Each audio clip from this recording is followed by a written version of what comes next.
start things off tonight, the magician is going to face the razor-sharp surgical steel teeth of this industrial buzzsaw.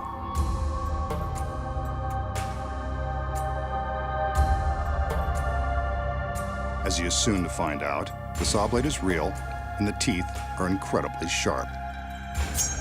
Ouch. That's going to leave a mark. The magician sets the blade in motion and commands it to rise to the top of the tower.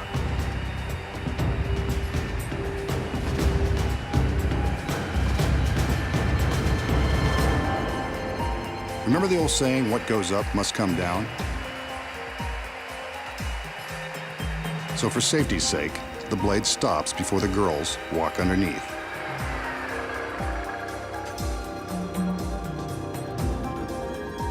The assistants have wheeled a large coffin-like box beneath the blade. Let's hope this doesn't become the magician's final resting place.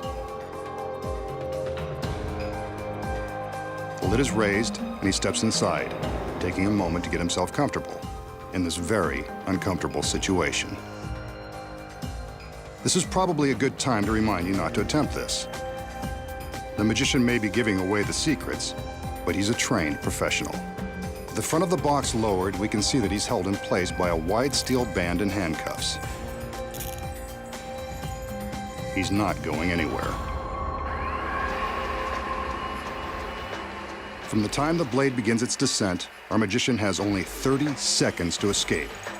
First, he's got to contend with the handcuffs. Shouldn't be too tricky.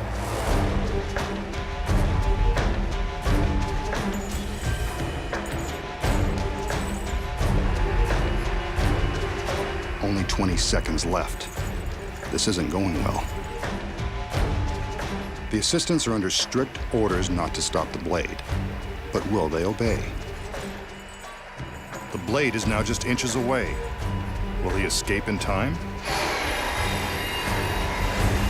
Nope, guess not.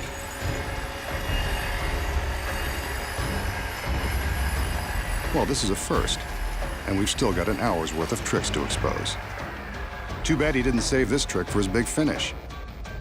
Could have killed two birds with one stone, or one giant blade. Looks like the masked man has finally met his end. But I think we should see some proof that he's really cut in half. On cue, the girls separate the box. So long, magician. It was nice knowing you. The danger in this illusion is about as authentic as it gets, complete with a very real, very sharp industrial saw. And the handcuffs? Well, they're real too. You can see that there is no way to escape this death trap, not within 30 seconds. And that's really the magician strapped to the table. So is the magician really being sliced in half by the razor-sharp teeth of the giant saw? No. He still has more secrets to expose. Starting with this one. The first secret, of course, is in the box the girls wheel onto the stage. When we see him get into the box and supposedly lie down, he's actually slipping his legs down into a secret compartment. The table legs are hollow and large enough to fit a person, or half of one. As you can see from the back, there is plenty of room to slide his legs inside the compartment with the help of some handy steps, like the rungs of a ladder. His upper body remains visible on the table. So what about the other side? We saw his whole body on the table. The legs look real. The secret here is that a body double has climbed into the box before the illusion began. His legs stay on the table, while the rest of his body hangs upside down in another secret compartment. The double's legs are the ones we see secured by the stalks.